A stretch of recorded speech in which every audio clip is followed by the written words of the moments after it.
A little over 2 years ago, back in November of 2021, something awful happened. I was out of the house. I had my PowerBook 5300 CE with me, which, if you don't know, is the highest end revision of the PowerBook 5300 series with a exclusive to that model 800 by 600 resolution display. Now, it was time to come home, and so I went and shut the hinge, fully aware of how delicate the hinges are in these, and it was fine. And I was thinking about the hinge and wanted to, I guess, feel how it felt if it was like too stiff, because I guess I wasn't really paying attention to that before. I don't know, it was over 2 years ago. I don't quite remember, but I opened it up again, and as I was doing that, or as I was closing it, I heard a snap, and I was like, oh crap. So then I plugged it in, made sure nothing had been damaged, and it booted up fine. And then I saw that something was amiss over here in this area, and so I carefully shut it again while watching it. And there was the left hinge cover here was bulging up. So I was like, okay, something broke there. So I shut it, and that was my mistake, shutting it again there. I shouldn't have done that. I should have just brought it home open. But I did shut it, and when I got home and plugged it in, I got a blank white screen. So, crap. I figured something hopefully just came loose, and it wasn't anything worse. So I opened it up, and to my horror, found that the display cable had a tear in it. Wasn't fully ripped in two, but there was a tear breaking a few traces. And yeah, never got that cable working again. So I figured, crap, I'm gonna need to go find a parts machine now. Probably will take a few months. It didn't take a few months. It took over 2 years, and I mean, you already know from the title that I found one, but other stuff happened in the meantime. First, only 3 months later, in around 4, I don't know, probably about 4, in February of 2022, I found a $5, maybe it was a $10 PowerBook 5300C at the VCF East swap meet. Now, the C version, without the E, is pretty similar, but with two differences. First of all, it has a slower processor. The 5300CE is a 117 megahertz chip in it. All the other 5300s are 100 megahertz. But then the other difference is that its display is 640 by 480. It's active matrix still, thankfully. Both the CE and the C are active matrix, but it's a lower resolution. But for the time being, it would do. So I got it for $5. It actually, or maybe it was 10. I don't quite remember. I'll put it on screen. I have that written down somewhere. Now, it was sold as untested. I actually tested it there, and it worked perfectly. But the power jack was loose. The screen hinge and the display housing part had broken standoffs. The battery was leaking, and it was in overall rough shape. So I ended up swapping over, I think, the top inner housing from that one, since the left hinge mount where it mounts to the base was okay, whereas my CE it had broken. And I also swapped the display and cable over, and a couple other things, and used most of the plastics from my CE, and that's what my 5300 has been ever since. And you know, it works. Surprisingly, I'm gonna jinx myself, but the hinges haven't broken yet. I did some minor reinforcing, but I used like super glue instead of epoxy before I had epoxy. So maybe that's helped a bit, but I don't know. It's, I think, mostly just luck, or this one's not as bad. I don't know. But anyway, it does work. And you might be wondering, why can't I use the cable from the 5300C on the CE's higher resolution screen? Now, you might think, well, probably because it's not compatible. But I want to tell you just to the extent it's not compatible. These screen cables are terrible. First of all, why did mine break when the hinge broke? Well, it's because it actually loop-de-loop wraps around the left hinge here. So if that hinge mount breaks, your cable's done for if you close that screen again. I wish I'd known that then. But that's not the biggest issue. The biggest issue is replacing it. Now, parts units and broken 5300s with various problems are all over the place. They're not hard to find typically. But finding your specific one is. Now, there are 4 versions of the 5300. There's the 5300, just plain, the 5300 CS, the C, and the CE. All of those 4 have different screens. The regular 5300 has a 9.4 inch, I think, grayscale passive matrix display. All the others have 10.4 inch displays, or maybe the other one's 9.6, I don't remember. But the rest of them are all 9.4. The CS is a passive matrix color, 640 by 480. The C is an active matrix color, 640 by 480. And then the CE is active matrix color, 800 by 600. As you might expect, none of those 4 laptops' display cables are swappable. But it gets worse. There were multiple vendors for the screens in each of these. On a 5300 grayscale, you'll either find a Sharp screen or a Casio screen. On a CS passive color, you'll find either a Sharp screen or a Torazan screen. On a 5300C, like this one, you'll find either a Toshiba display, a Sharp display, or I think rarely you can find a Hoseiden display. And then on the CE, finally, there's just one display, and that's a Toshiba display. To my knowledge at least, every single one of those screens uses a different cable. So if you buy a 5300C because your 5300C that you already had a broken screen cable, if your parts unit doesn't have the right vendor's screen in it, you'll have another incompatibility. So you can't just go and look and say, hey, here's a cheap 5300 where the screen is busted, maybe it's cracked or has vinegar syndrome or lines in it or something, and then steal its cable. It's not a guarantee. These things are terrible when it comes to that. And this was very common for the time. It's not just an Apple thing or a 5300 thing. Until like the 2000s or the late 90s, when we started to somewhat standardize these cables and interface standards, this was just the norm and it sucked. Now, even still, if my PowerBook had been any other variant, it wouldn't have taken me 2 years to find a parts unit, but I had the CE. Now, the PowerBook 5300 CE didn't sell very well. They're not super rare. They're not worth that much. Maybe if you wait long enough, someone will pay $250 for one that's fully working. But they're probably top 10 rarest Apple laptops of all time. Rare doesn't equal valuable, but they're hard to find. And that's for a few reasons. First, it was when Apple was kind of flailing around. Second, it's the highest end config of a laptop. That's always going to probably be the rarest one. These laptops weren't well received, so not a whole lot of people bought them. They're not rare. I mean, these are actually pretty common, but if they had been better received, they'd probably be more common. And finally, the 5300 CE retailed for $6,800. That is the most expensive laptop. Maybe one of the newer MacBooks has topped that, but it's the most expensive Apple laptop I know of. It probably had price drops eventually, but it was super expensive. Why is this taking so long to boot up? I think it froze. I've only just realized that, but I think it froze. Anyway, so point being, turns out they're not so easy to find, and I got lucky when I got mine. So it may have taken me a while, but I finally got a parts unit, and I'm sorry, I'm gonna have to unplug you. I'll close the hinge again.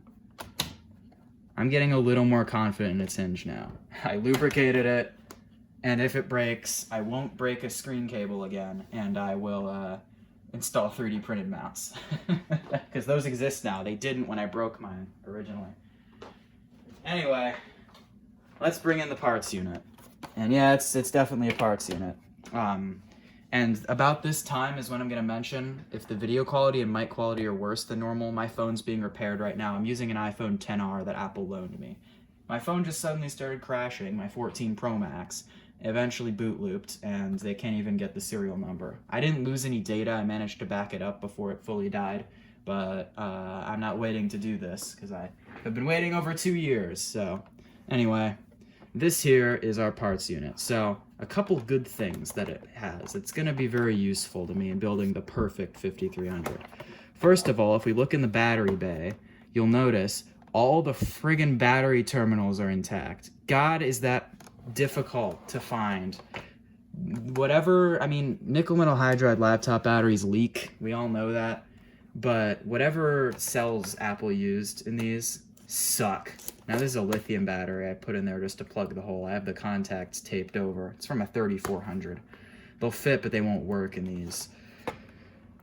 Notice how my negative there is busted off. And my other power board, this is the one from the 5300C parts unit in there. My original one that came in the CE, completely destroyed. This one's intact, meaning I can run it off battery in theory. Of course, I need to find a battery, but there are actually new old stock batteries on eBay right now that supposedly still work, and at the very least won't be corroded so they can be rebuilt. So I'm gonna buy one of those now that I can actually use it, in theory anyway. It does have a floppy drive. The hinge mounts are intact from the looks. There's a crack there. That's trying to come off. The PC card doors are intact. That didn't feel great, but now they're okay. Overall, looks decent. If we turn it to the bottom, you'll see here, this is something you always want to look for when looking at 5300s. Check this barcode sticker here for that AA in the corner. That means it has been through Apple's warranty extension service program for these that fixed the utter terrible issues these had on launch. So if you find one without that label, be prepared for even worse plastics, potential functionality issues, and other defects. So it's good that this unit, assuming that bottom case hasn't been replaced, has been through that service program. All three of mine had. It is not hard to find one of these that's been through it. In fact, I think more of them you'll find today have been through it than have not been. Everyone sent them in. So they're very common. It's more uncommon to find one without. But anyway, let's open the hinge. I don't have to worry about this. In fact, it's completely floppy. I was told that the tensioning springs have been removed here because the person I bought this from said that the plastics on this one are so bad, she just thought there was no way it would stay intact. But we don't need any of the plastics. What we need is what's inside. There we go, 5300 CE. Apparently this blue SCSI sticker here, yeah, there's a big old crack here. It's covering the crack. It's funny because these are IDE. They wouldn't use a blue SCSI anyway. I'll take the free sticker though, I can repurpose that. This bezel obviously cracked, but that's fine. So, holding the screen up is the big moment. It better boot, because I was told it boots, I believe. I saw photos of it running. Apparently the screen's dim. I have a good screen though, I just need the cable. Here we go. Oh yeah, that's dim. But that's just a bad tube. I can replace the tube and it'll be fine. It has a very quiet hard drive. I think it's a 20 gig. Wow, it's been a long time since I've seen this resolution on a 5300. It's nice. Because that is an advantage these have. The 1400s and 3400s that came later had this resolution, but the screens were also bigger. So in effect, it sort of undoes some of the sharpness that a 10-inch screen would have had. Now, yeah, this tube's bad. But I think you can still actually order these off AliExpress. Now, prepare to wait a couple minutes here. I'm going to cut because booting 8.6 on a 5300 is going to take a while. These are slow. So, yeah. I should have booted with extensions off. Touchpad works. That button sounds crunchy. The plastic's like stiff. Never felt that before. I'll bet the plastics on this thing are very degraded. Launchers here.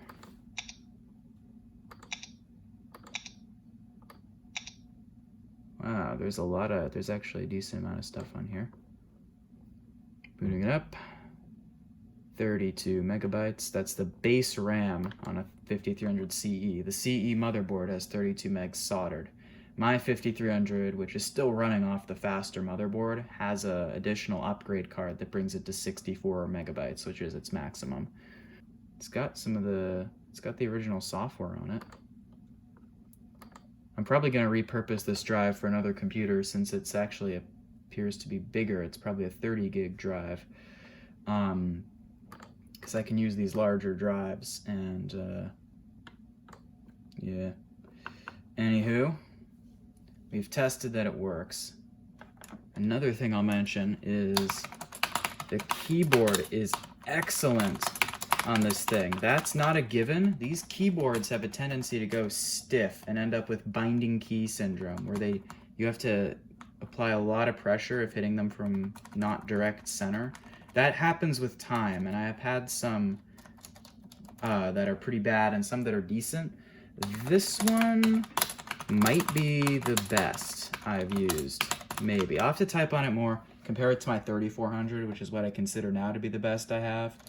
But yeah, it feels pretty good. So we're probably going to use this keyboard in the final unit as well.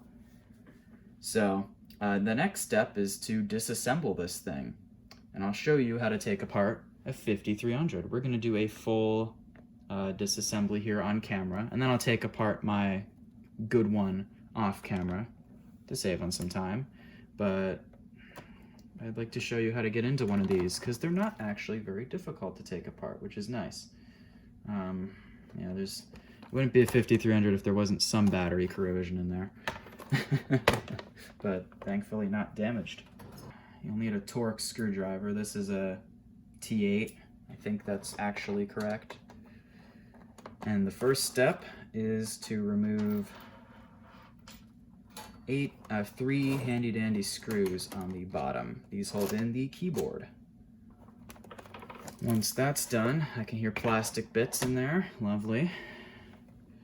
Once that's done, we're going to open up the screen and just let it rest. And now we need to pop the keyboard, and I can do a little trick here to hopefully, yep. Then it folds back like this, and next I'll need a spudger, and it does have a RAM board. Huh, that's strange. I really thought these had 32 soldered. Maybe that was just what they came with standard. Interesting. There's the display cable disconnect. I'm gonna be careful here because there is actually, I'm gonna remove the RAM card. That'll get us extra clearance to get the keyboard. Let's see what this report says. Yeah, you know what? This is Apple branded. I guess they are this is probably 16 megabytes, and it's probably, these just came standard in the CE models, and the motherboard was still just 16 soldered. Now we've got one of them disconnected. It's these ZIF connectors. I hate these. I mean, I guess they're not the worst, but I don't like them. They're always a pain. They're always located in a spot where it's like really tough to get leverage, and half the time you can't even tell if you've done it enough. Get out. There, that side's up, but then the other side closed again. That's another thing that these do. Next, oh wow, yeah. We have broken plastic here. They're normally, you can't really see, they're normally on these hinge cover things which extend all the way down here. There's a little jutting out piece that holds them down that goes into the screws on either side. It's just completely sheared off on the left, and on the right it's cracked. That's not supposed to do that. You're not supposed to just be able to pull that up. You're supposed to have to like lift these and then leverage them. So that's not how that's supposed to be. But again, I don't need any of these parts. Another ZIF connector, lovely, for the trackpad ribbon. The trackpad works, so I can swap that over if I have a bad one. And these can go bad. I've had some that are just all jittery. Oh, wow. Yeah, that's been glued back. This thing's probably terrible. plastics-wise. This is probably what people mean when they say things literally falling apart. I didn't experience that until my Toshiba Tecra. That thing's the worst I've seen. But I've never seen an Apple one this bad, except maybe my PowerBook 150. Oh, right. Almost forgot. There are 3 screws here. These actually just thread straight into plastic. A lot of the screws on the 5300 did that because they cheaped out. Oh, I dropped my screwdriver. Again, not supposed to just be able to like lift this up. You're supposed to have to leverage this again, but that's just broken. Now there's our hard drive. Disconnect the cable there. It's a Hitachi Travel Star. 30 gig, as I expected, and I don't know how it's secured. Oh, okay. The previous owner actually went the proper way and drilled new holes in here, because the 5300's hard drives they ship with use the old standard where the holes are here, but on all newer drives they're here, and new holes have actually been drilled. So that's actually kind of nice. I might reuse this, because right now I have a piece of foam in there to just hold it in place. Although that doesn't matter right now because I have an SD card in there, which doesn't mount on either. But if I end up building a second 5300, I can use that. All right, let's get that power board out. The battery terminals are okay, which is awesome. How are those caps looking? Let's see. I don't see any corrosion. Now I'm gonna recap this if I end up using it, because I'm gonna end up using this one, so I'm gonna have to recap it just preemptively. The one I have in there now is recapped, but the terminals are broken. I guess I could move them over, but I don't want to risk damaging them. What's annoying is I remember seeing someone had found a part number that replaced this that you could buy today, but I can't find it. I haven't been able to find it for like a year and a half. So, yeah. Next, there's this metal cooling plate that should just come out, except it's not. What? I'm really confused on what was... Oh, what the heck?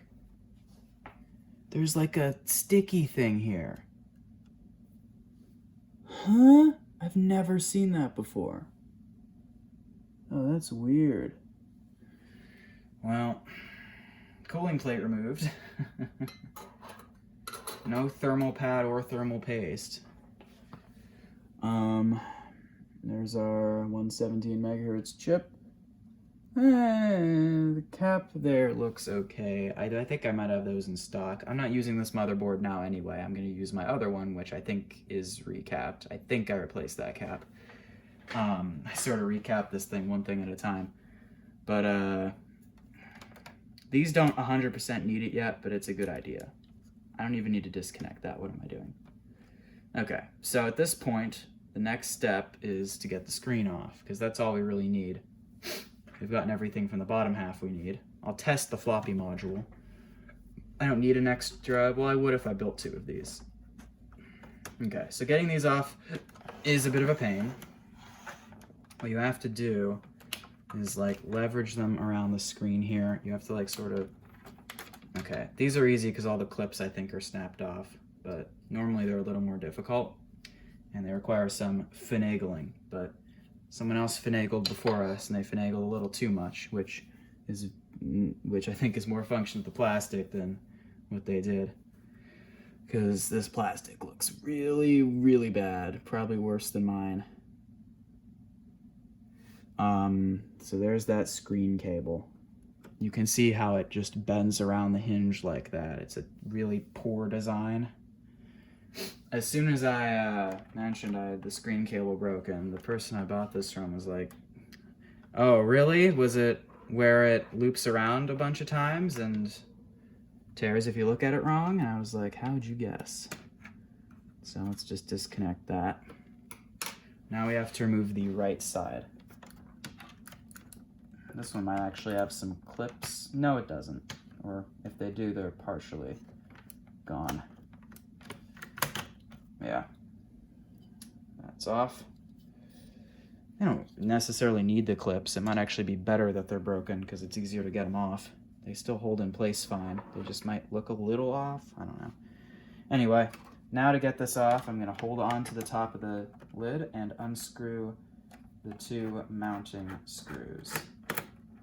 You have to make sure here, this sort of clicks in a bit. Right here, you have to make sure you're don't get that caught. And there's our cable. Mine tore like right there where this thing is that goes under the hinge. So yeah, it goes under this. It literally is mounted to the hole. So if this breaks, your cable breaks.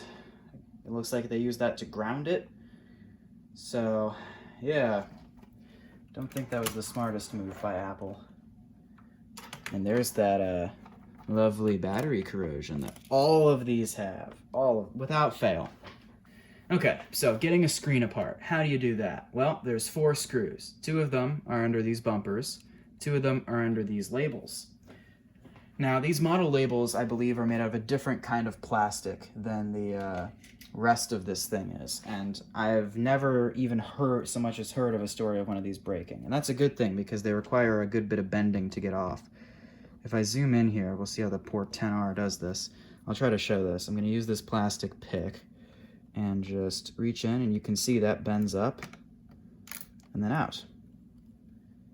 Well, I stand corrected. This one's had a clip broken off, but I've never broken one of these before, and I've never really heard of them. But this one's plastics are so bad, I'll bet that's why. I don't know why they'd be worse. Probably storage or luck or what batch they were. This one hasn't broken yet.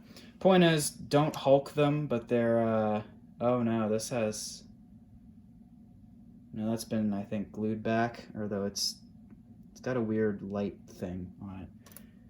That does too. This might have all been glued. Oh, look at that, yeah.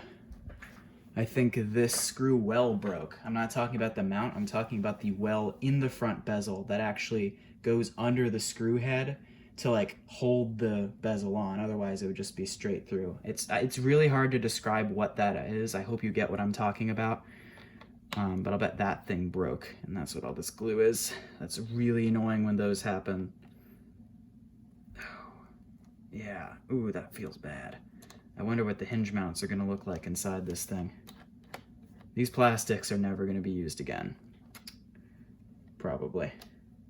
I have another set of plastics that has some bad screw mounts, but there's 3D printed parts now. So I think they're a lot less brittle than these are. Wonder what kind of glue that was.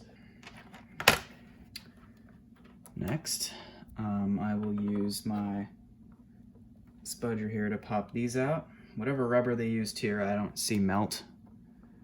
So you probably won't run into that like the feet do on these.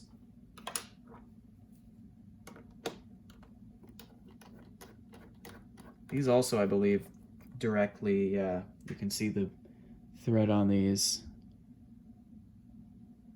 is the type where they go directly into plastic. Apple, why? You know, the 500 series, for as bad the plastics get on those, at least the inner frame the hinges mount to the base on is made out of magnesium. Now I will just, yeah, this spring is missing or broken, so I'm just gonna, normally you have to like finagle the panel around this thing, but I'm just gonna do that, and then it'll fit right over. Next are plastic clips. If any of them are even still intact on this panel, they'll probably break now. And also another thing, on these, the panel you're trying to remove is the rear, not the front. So you take this thing apart from the back.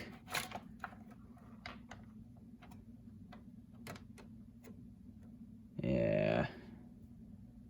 Yeah, well, yeah, that's, looks like JB Weld or some kind of epoxy there. So, you know, this one's probably stronger than my, assuming this kind of epoxy is actually well suited to this application. Which, I mean, to be fair, regular JB Weld isn't either, but it somewhat works for me. Whatever kind this is, these mounts might be tougher than the ones that I've shoddily reinforced in mine. So, well, the thing is, do I want to reuse this? No, I think I could. None of the actual clips are on this panel. It's the things, okay, well, 2 of them are, and they're broken. Right here and on the other side. But I might be able to reuse that in the future. But, I mean, you can just 3D print stuff now as well. And there's the screen itself. As expected, it's a Toshiba panel. Yes. Looks like there was a screw that was replaced there. All the shielding's missing. I have that, but it's been like torn up because of this stuff. It would normally go over that.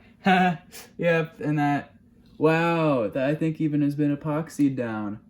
Yeah, the speaker mounting design on the 5300s is asinine. They use a tensioned piece of metal here that is screwed into plastic. Every single one of these, when you open it, one side of this will have broken. It looks like it was even attempted to be put back down, but failed. I just leave it out, honestly, it's fine. But this is a awful design decision by Apple. Completely, unthinkably terrible. It's funny. But, yeah, that's how it goes. So it looks like there was one screw here that was replaced with a Phillips head, so we'll remove it. And then the rest are the original Torx. Should be the same model, LTM 10CO36. I'm assuming I can check my website where I wrote all these down. But yeah, I found a reference for all the part numbers for the screens for these, and there was only one for the CE, and it was the Toshiba. This might just come out now. Let's first disconnect the speaker cable and the microphone cable. And now this should all just come out as an assembly. Oh, the hinge. Yeah, I'll remove this hinge screw. That might actually be broken, or it's at the very least loose. Yeah. And now this should all pull out as an assembly. I'm gonna hold this in my hand, move this bezel away. That's also been majorly reinforced and is, of course, snapped. Yeah, when the person I bought this from said the plastics on this sucked, they weren't kidding. Okay, hinge lifts away, and yeah, no tensioners there. It's just floppy. Oh yeah, you're not supposed to be able to just turn that with your hands. You're supposed to barely be able to turn that with pliers. Let's disconnect the cable from the screen. Disconnect it from the inverter board here. You know, when people say that they hate the 5300s because of the plastics, you know, if this was my only 5300, I'd hate it too. That screen will take a new bulb eventually and be fine. So there's whatever dust from the epoxy is all over this, so I'll have to clean it. But yeah, oh my god, a working cable. All right, even though this one's plastics are in better shape, this whole, like, you can see here that this little thing jutting out thing I mentioned, breaking off, very common. Not exactly. I re-glued this one. I thought this one was intact. I guess it wasn't.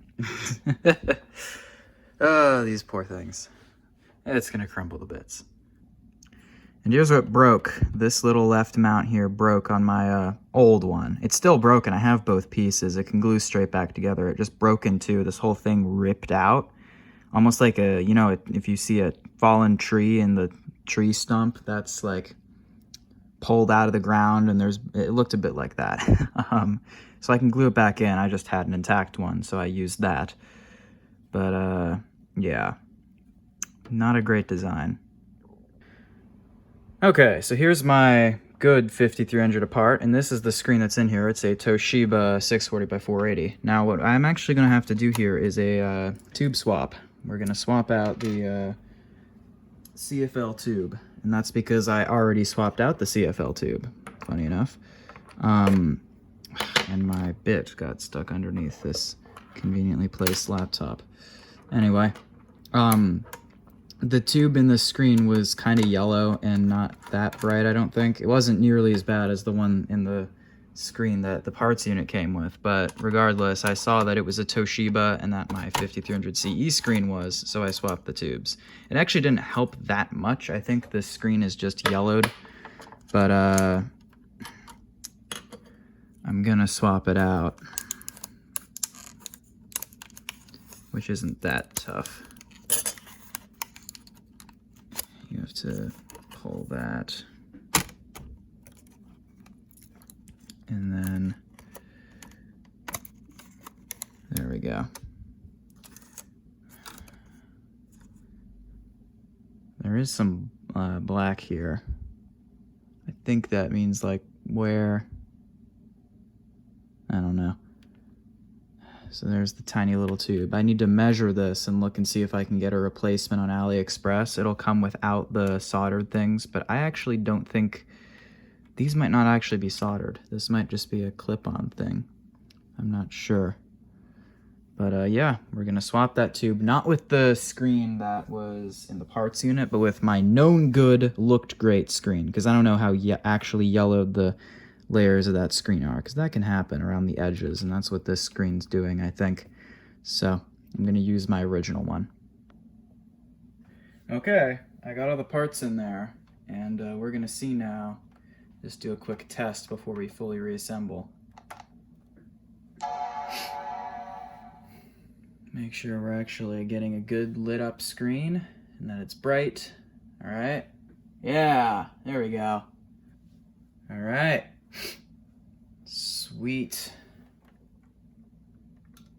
Now, one thing I did is I put different screws in here. I noticed two little bumps on the back of the rear display housing, and I was like, what caused those? And then I think what I did is I put different screws in that, what we're supposed to. I put these in. Apparently, I think, at least from what I put out of the other unit, they're supposed to be these, which seems wrong to me. I just don't get that. Why so short? I mean,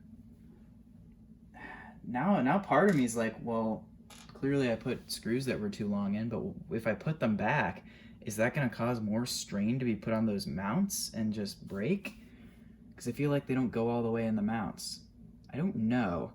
I might try and find disassembly videos that show these to see if they're silver or gray, because maybe the other unit had the wrong ones in. Anyway, this screen looks pretty good.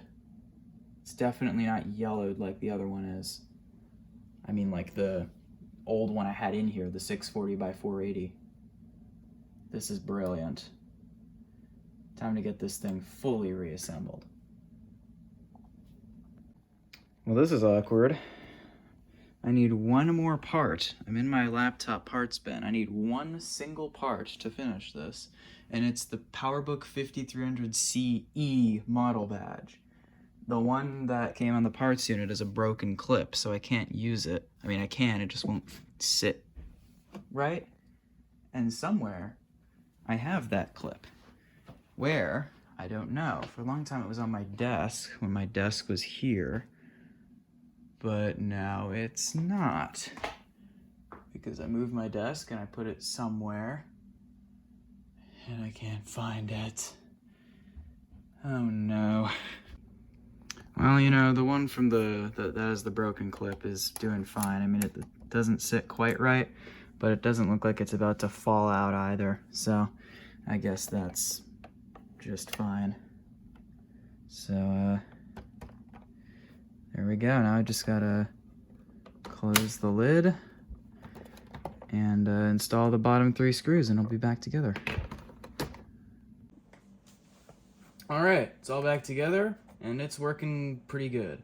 I ended up putting the actual hard drive that came with the CE parts machine in, because the SD card just quit working on me in this computer. It's in a different one now, it works fine there. But anyway, there we go. It's so nice to have this back. It's really like coming full circle, because back in 2021, this is my first like real vintage Mac. I had a PowerBook G3 PDQ before this, but that's a whole different era system. I mean that can run OS 10. This thing's running great. Nothing else is broken so far. We'll see how long that lasts. But I'm very happy with how this turned out, and I finally have a working 5300 CE again. It's so great. But yeah, there we go. All done, tidied up, working. Thank you for watching. I'll see everyone next time. Happy Marcintosh. I have more coming soon. Goodbye.